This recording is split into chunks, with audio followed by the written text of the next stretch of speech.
And as a tradition,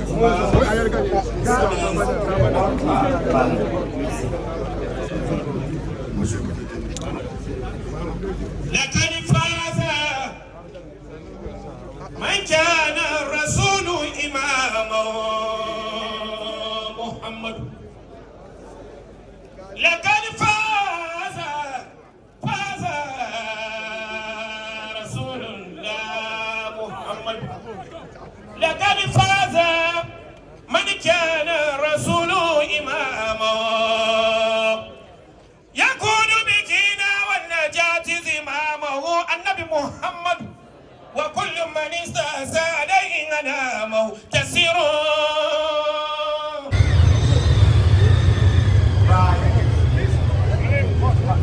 The President himself has arrived. His Excellency, the President of the Republic of Ghana has arrived. He has just arrived. His Excellency, the President of the Republic of Ghana has arrived. Can I call the minister? His Excellency, one gentleman, President of the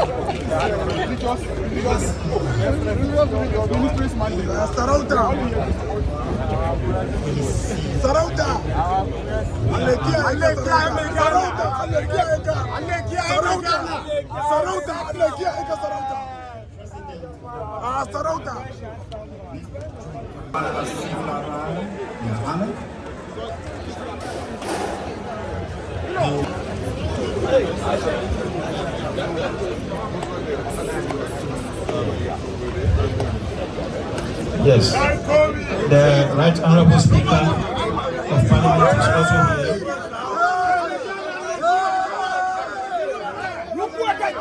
Speaker Albani Sumana Bakbe is here.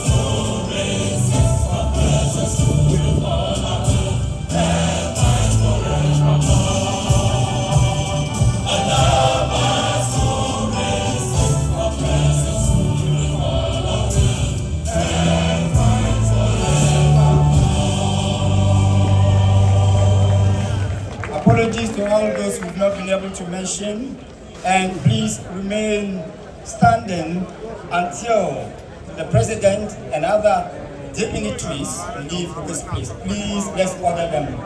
Let's offer them the needed respect. Master, I beg. Charlie, move your camera from there.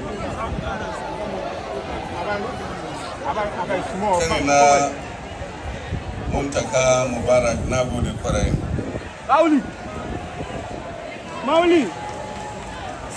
His Eminence, the National Chief Imam, Sheikh Usman Nuhu Sharubutu, and other leaders of our Muslim denominations, the Right Honorable Speaker of Parliament, the Honorable Alban Kingsford, Sumana Bakbin, His Lordship Justice, Acting Chief Justice, His Lordship Paul Bafoboni, His Lordship Justice Isifu Tanko Amadu, Justice of the Supreme Court of Ghana, Member of the Council of State, Honorable Alhaji Mohammed Mumuni, and other members of the Council of State present, Ministers of State and Members of Parliament here present, members of the Diplomatic Corps, members of our security services, President and members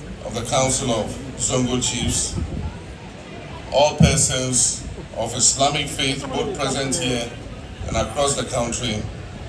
I greet you with the Islamic greeting of Assalamu alaikum wa rahmatullahi ta'ala wa barakatuh.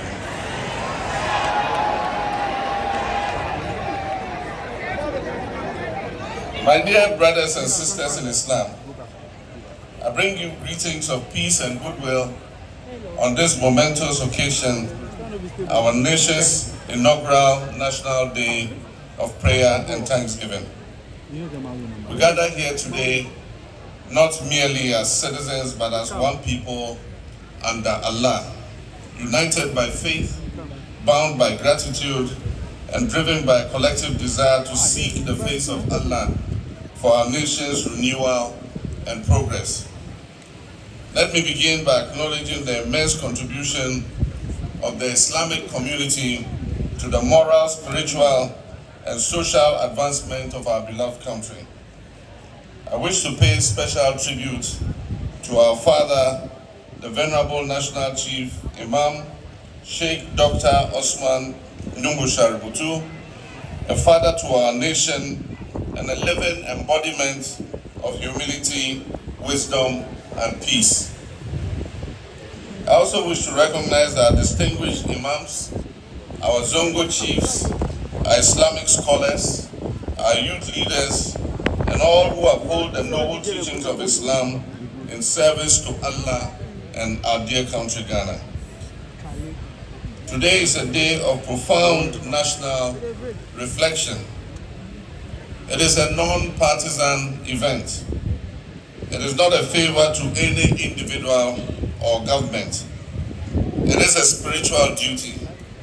It is a sacred opportunity for us as Ghanaians to turn our hearts to the Almighty, to give thanks to Him and seek His continued blessings. Indeed, this day is rooted in a divine principle found in Surah Ibrahim 14 verse 7, and it says that if you are grateful, I will surely increase you in favor. In a world that is convulsed by war, economic hardship, disease, and disunity, Ghana, our dear country, remains a beacon of relative peace and coexistence. This is not by our strength alone. It is not by the cleverness of our policies or the competence of men.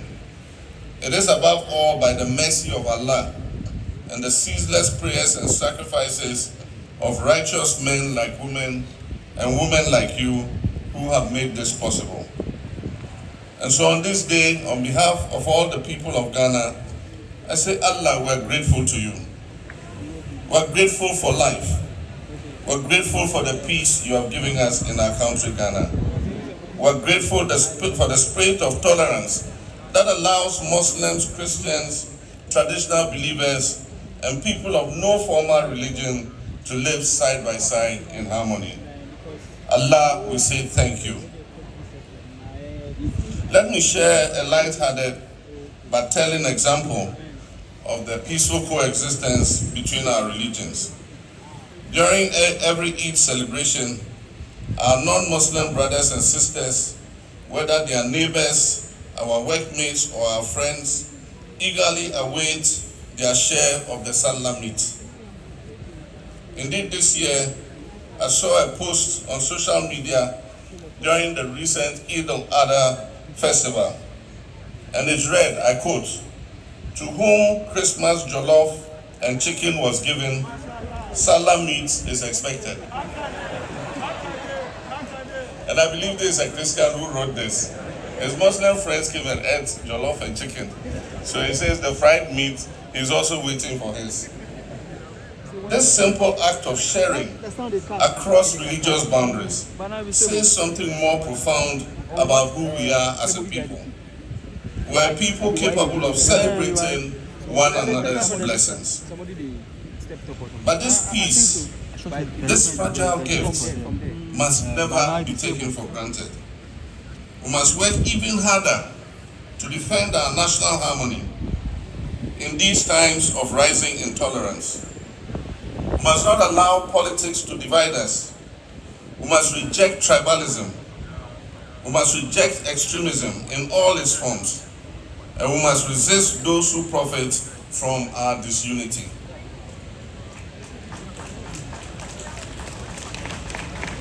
The Holy Quran in Surah Al-Hujurat 49 verse 13 reminds us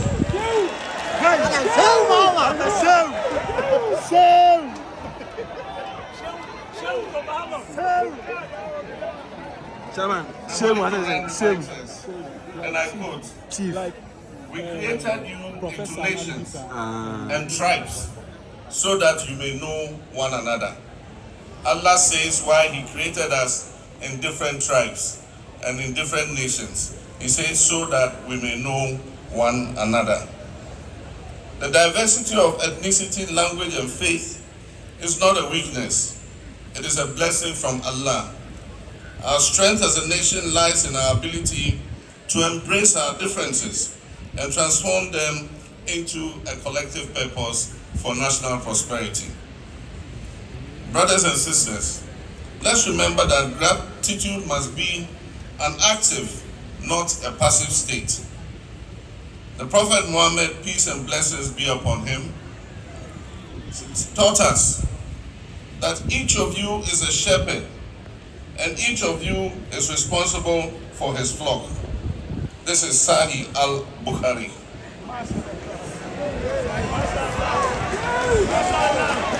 Let's keep him up. Let's keep I him did up. my research yesterday. He said, each of you is a shepherd and each of you is responsible for his flock. This is a call to duty, whether in public office or in private life. As president, as parent, as a teacher, as a trader, we are all accountable to Allah and to one another. Leadership is not a privilege to be enjoyed, but it is a sacred trust to be fulfilled. And that is why, under my leadership, I remain committed to building a Ghana where no one is above the law. Institutions function with integrity. Justice is not reserved for only the powerful, and public resources benefit all of us and not a few people.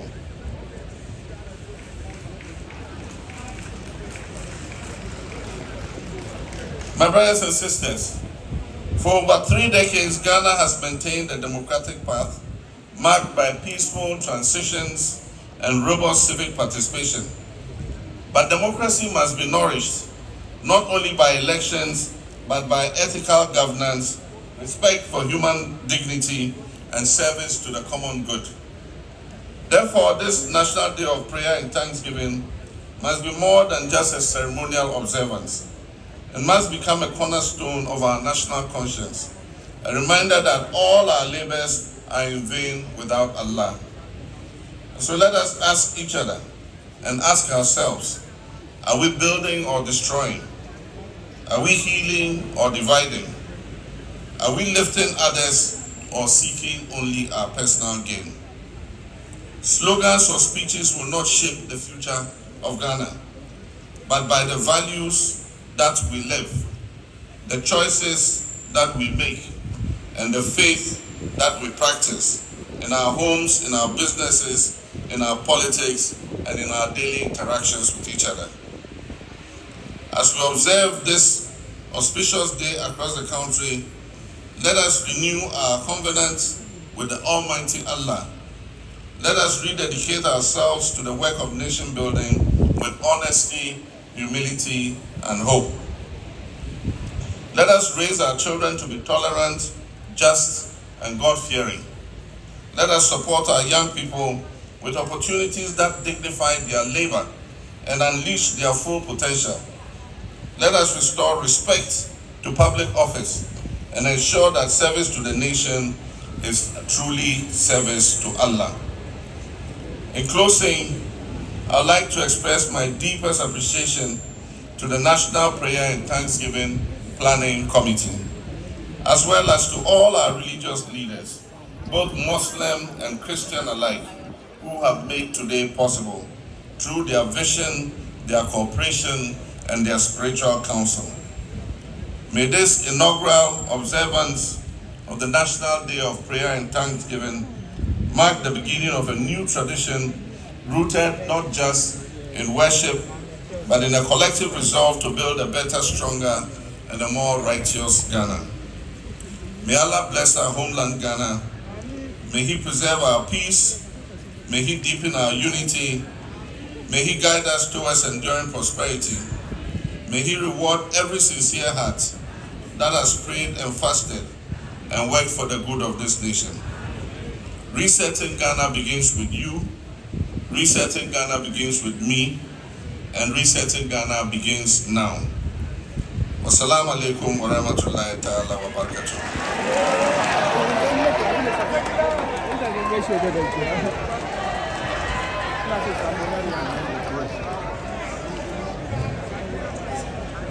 At-takbir, at-takbir. Excellency, mun gode masa ya yi mana magana mai hankali sosai. Allah ya sa mun ji za mu yi aiki da shi. Za mu shiga a cikin addu'o'i da za a yi yanzu ga. We are going to now call upon our imams to give prayers. And the first to do that will be Sheikh Dr. Amin Bonsu. He will pray for the executive. Sheikh Dr. Amin Bonsu zai yi addu'a ma shugaban gari da mataimakansa wanda ke taimakansa aiki.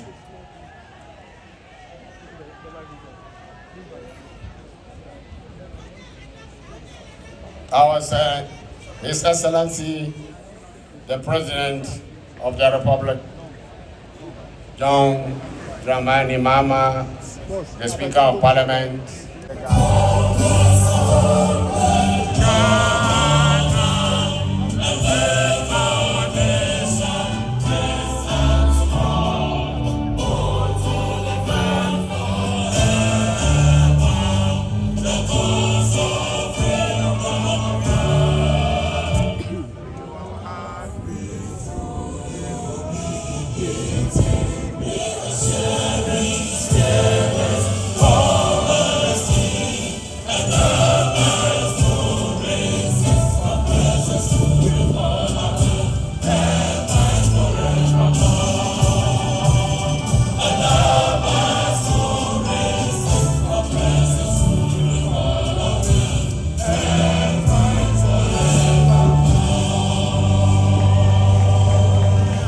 Apologies to all those who've not been able to mention, and please remain standing until the President and other dignitaries leave this place. Please, let's order them.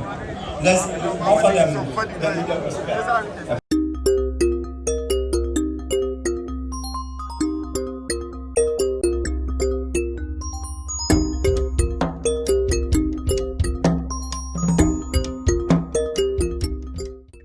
Everyone, welcome to AHC Group of Companies. At AHC Group of Companies, we deal in importation, swapping, buying and selling of cars. If you want to import, swap, sell, buy all kinds of cars, look no further at AHC Group of Companies. Got you covered. You can locate us at Accra Jowulu, opposite Quick Mart, or find us on Google Maps at AHC Group of Companies, or you can call the numbers on the screen.